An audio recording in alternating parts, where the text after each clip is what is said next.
You know what nobody tells you about dying? It's not the cancer that kills you first. It's everyone else's expectations of how you're supposed to handle it. I'm Samantha. I'm 28. And apparently, I'm supposed to be grateful that my boyfriend of 7 years turned into some kind of suffocating nursemaid the second I got my diagnosis. But here's what really gets me. Everyone thinks Grady is this amazing guy for standing by me through breast cancer, chemo, radiation, the whole nightmare. They don't see what I see every single day. Anyway, make sure to hit that like button if you enjoy hearing about real relationship drama. And don't forget to subscribe if you're new here.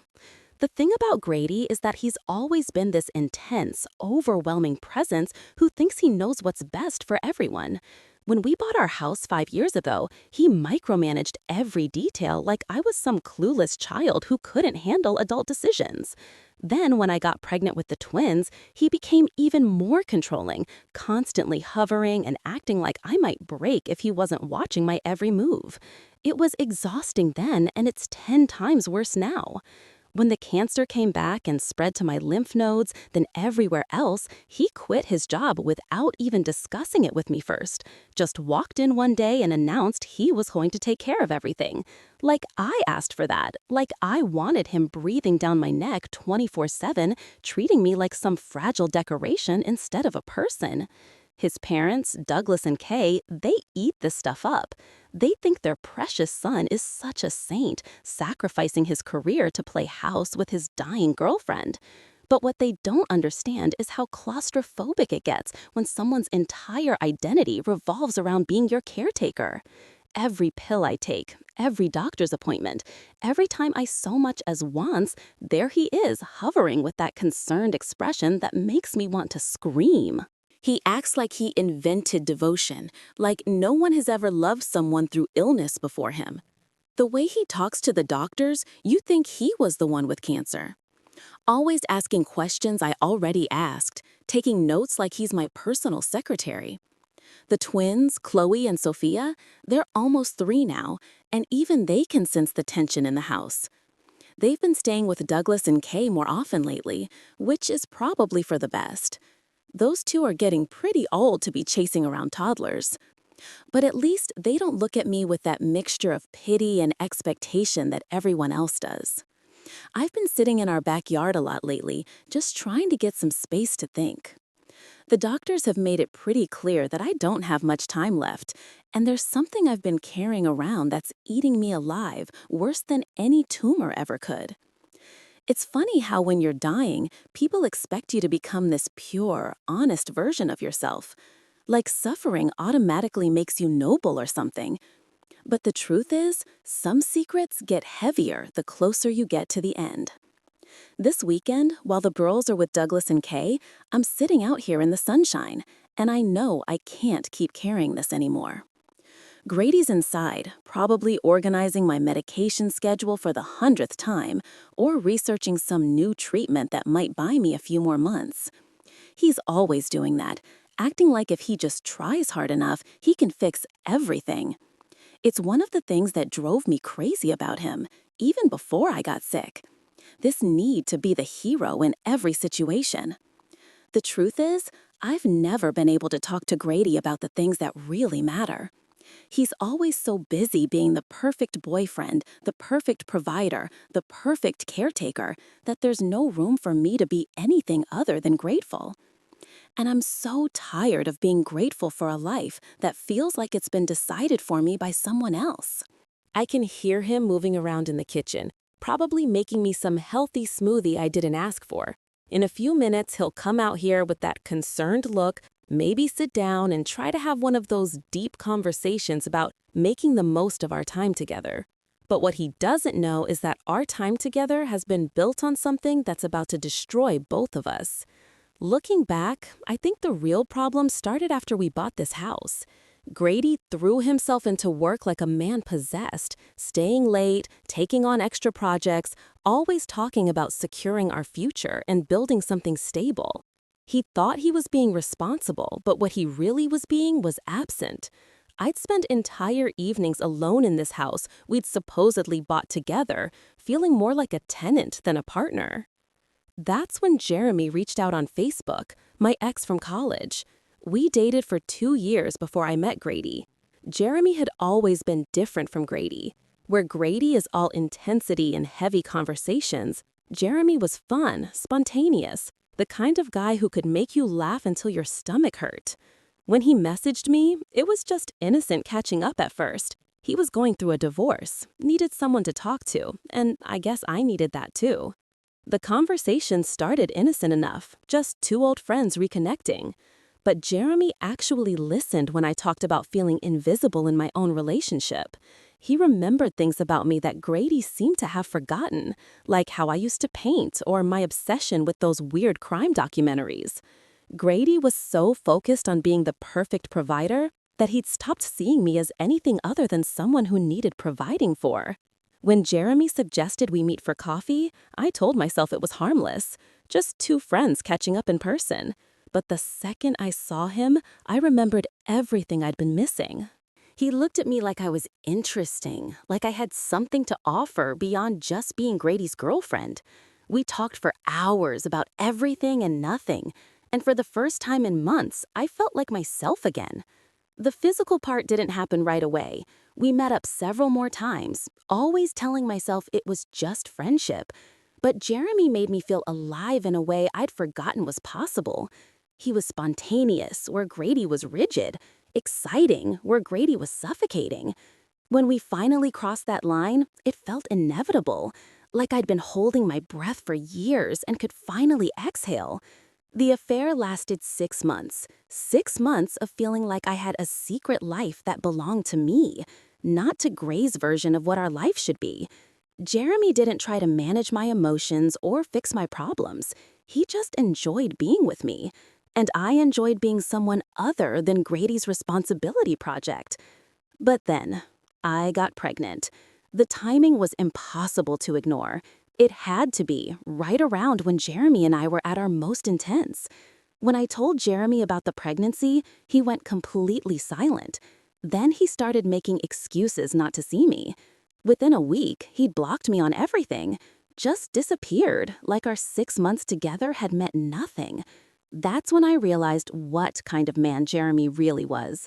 All that charm and spontaneity, it evaporated the second things got complicated. He wanted the fun parts of an affair, but none of the consequences. At least Grady, for all his suffocating intensity, doesn't run when things get difficult. Though I'm about to test that theory. Sitting here now watching Grady through the kitchen window as he putters around trying to take care of me, I know I have to tell him. Not because I want to, but because I'm running out of time and the uncertainty is killing me faster than the cancer. Those twins he's been loving and caring for like they're his own, they might not be. And he deserves to know that before I'm gone, and he's left raising another man's children. The worst part is, I know exactly how he's going to react. He'll make it all about him, about how betrayed he feels, about how I've destroyed his trust. He won't think about how lonely I was, how neglected I felt, how Jeremy made me remember who I used to be before I became just another item on Grady's endless to-do list of responsibilities. I can see him heading toward the back door now, probably with that smoothie and his concerned face. Time to blow up both our lives with the truth I should have told him 2.5 years ago. Grady comes out with this elaborate green smoothie that probably costs more than most people spend on groceries in a week. He's been on this health kick since my diagnosis, like the right combination of kale and whatever can somehow undo stage 4 cancer. He sets it down next to me with that gentle smile that used to make me feel loved, but now just makes me feel guilty about what I'm about to do. "How are you feeling today?" he asks, settling into the chair across from me. Always the same question, like my answer might be different than yesterday or the day before. "I'm dying, Grady." I feel like I'm dying, but instead of my usual non-committal response, I just start crying. Not the gentle, brave tears that people expect from dying women, but ugly, desperate sobs that come from somewhere deep in my chest. Grady immediately goes into crisis mode, reaching for me, asking what's wrong, if I need him to call someone. "I need to tell you something." I manage between sobs, and something in my tone makes him freeze. His hands stop moving toward me, and I can see him bracing for whatever's coming. The words come out in a rush, like if I say them fast enough, they'll hurt less. I tell him about Jeremy, about feeling lonely and invisible, about the affair that lasted 6 months. I tell him about the timing of my pregnancy, about how Jeremy disappeared the second he found out, about how I've been carrying this uncertainty about the twins' paternity for almost 3 years. Grady doesn't say anything for the longest time. He just sits there processing, and I can practically see his world reshaping itself around this new information. When he finally speaks, his voice is completely flat. "You're telling me that Chloe and Sophia might not be mine?" It's not a question, it's just him stating the facts as he understands them now. I nod, still crying, waiting for him to comfort me or tell me it doesn't matter or that we'll figure it out together, but he doesn't do any of those things. "You've known this was possible for 3 years," he continues in that same flat tone. "While I quit my job to take care of you, while I've been loving those girls like they're my own daughters, while I've been planning my entire future around this family." "I didn't know," I tried to explain. "It could have been you. The timing was close, and I thought—" "You thought. You just never tell me and hope for the best." Now there's emotion in his voice, but it's not the comfort I was hoping for. It's anger, pure and cold. "You thought you'd let me raise another man's children without ever knowing the truth?"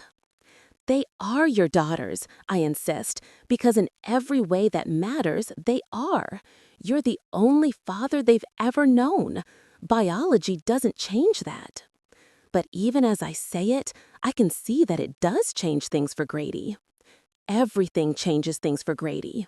He's the kind of person who needs certainty, who needs to know exactly where he stands in every situation.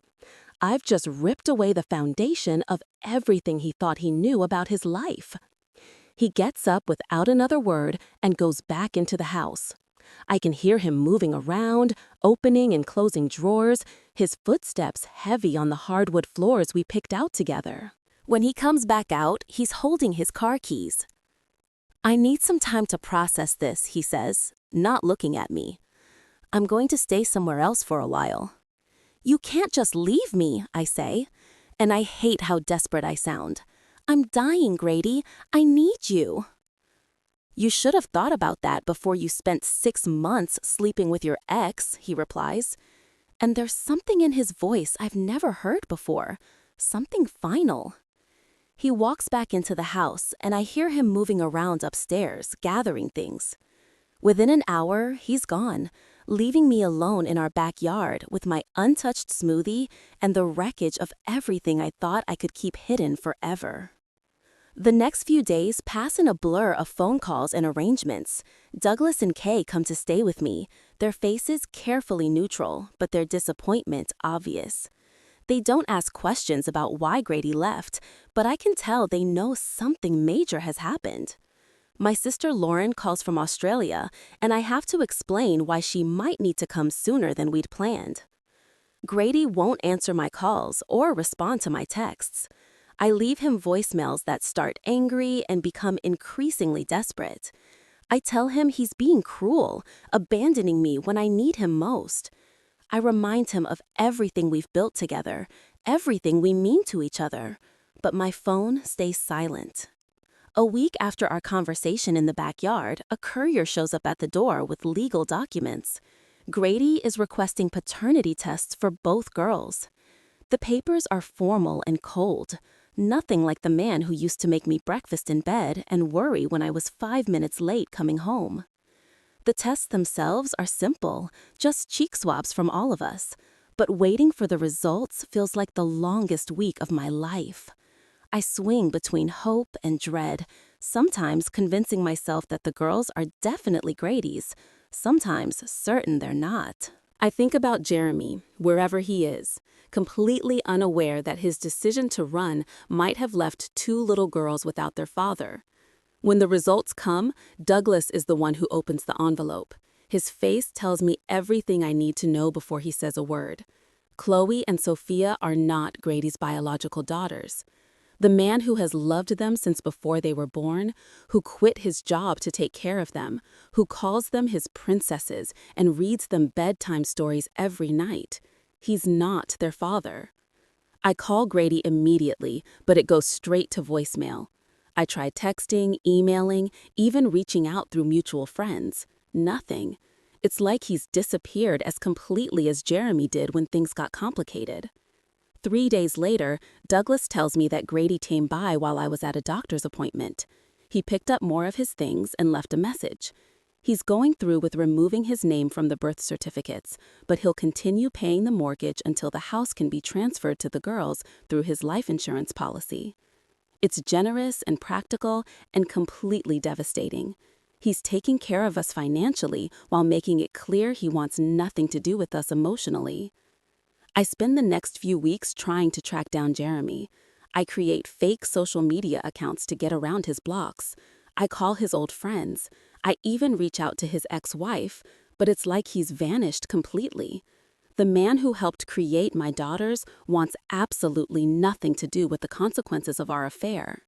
Lauren flies in from Australia, taking leave from her own family to help me navigate this nightmare. She tries to be supportive, but I can see the judgment in her eyes. She loved Grady, always said he was too good for me. Now she's watching him walk away from 2 innocent children, and I can tell she thinks it's my fault. "You have to understand his position," she says one evening after we've put the girls to bed. "He thought they were his children. He built his entire identity around being their father. He is their father, I insist. Biology doesn't erase 2.5 years of love, doesn't it?" Lauren asks quietly, because it seems like it does for him.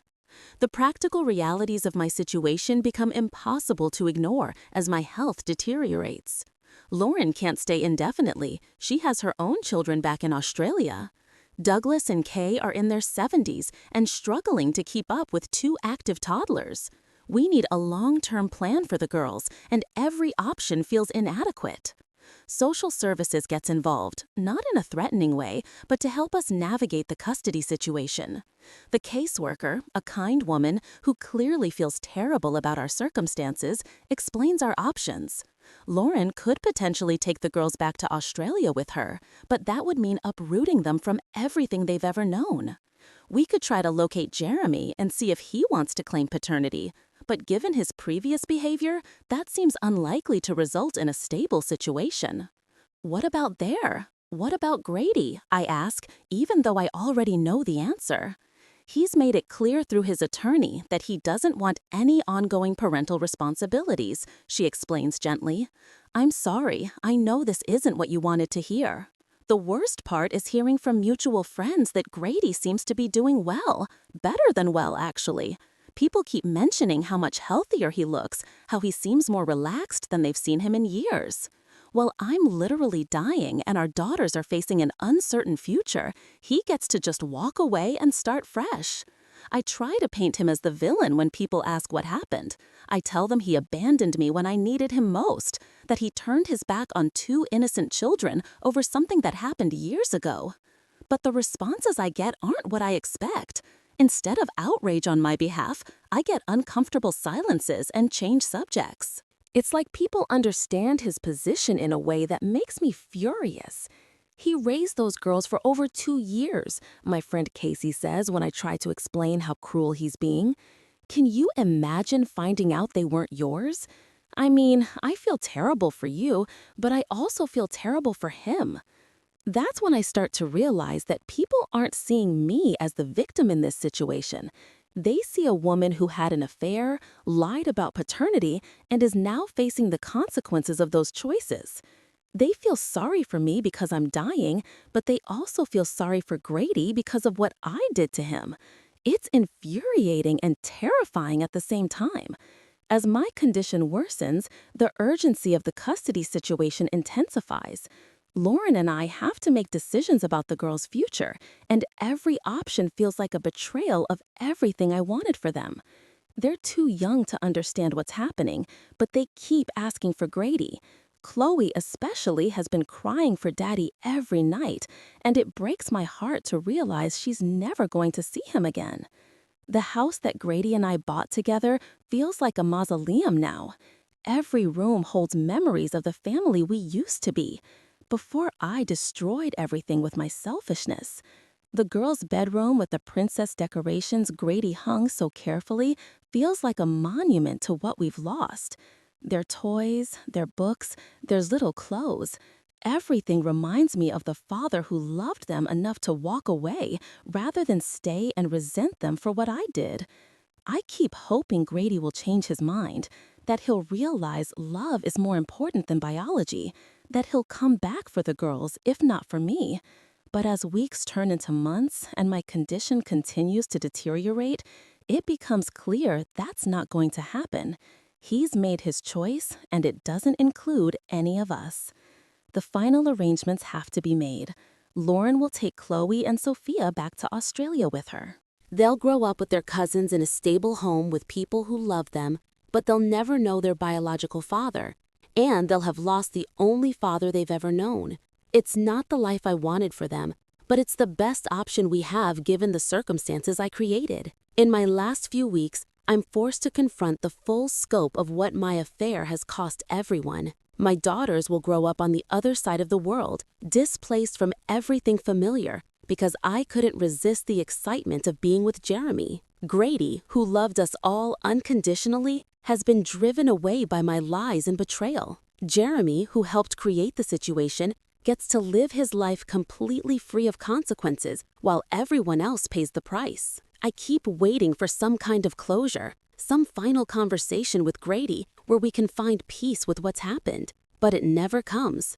He stays away, leaving me to die, knowing that my need for validation and excitement has destroyed any chance my daughters had of growing up with their father, the man who read them bedtime stories and taught them to ride their tricycles and loved them fiercely from the moment they were born. He's gone forever because of choices I made and justified until it was too late to take them back. The last thing I hear about Grady comes from Douglas, who mentioned seeing him at the grocery store. He looked healthy, Douglas says, peaceful, like a weight had been lifted off his shoulders. And maybe it had. Maybe walking away from the wreckage of our family was exactly what he needed to do to save himself. As I face my final days, I'm left with a devastating knowledge that my daughters will never know the man who loved them first and best. They'll grow up in Australia with Lauren's family, and maybe that will be enough.